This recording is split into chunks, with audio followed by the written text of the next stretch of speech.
सर्वांना बहीच भरते. नमस्कार, माझे नाव सुशील समजवाकर.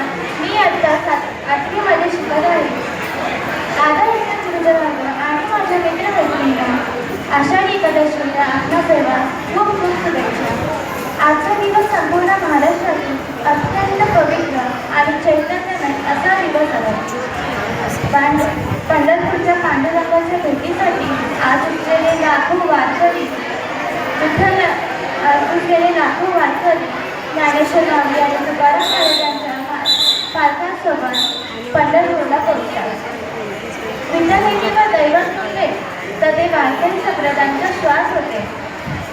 पंढरपूरच्या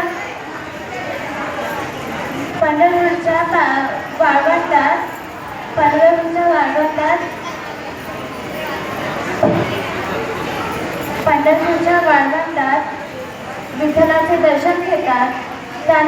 त्यांच्या डोळ्यातून आनंद अश्रू वाहतात आणि त्यांचा सारा थकवा क्षणाला दूर होतो. विठ्ठल आषाढी एकादशी आपल्याला समतेचा संदेश देते. सर्वांनी एकमेकांना लेसन देणे आणि विठ्ठलाच्या भक्तीत तल्लीन होणे हाच त्या वारीचा खरा अर्थ आहे. चला तर मग आपण आता सगळ्यांनी एकजूट राहण्याचे संकल्प करूया.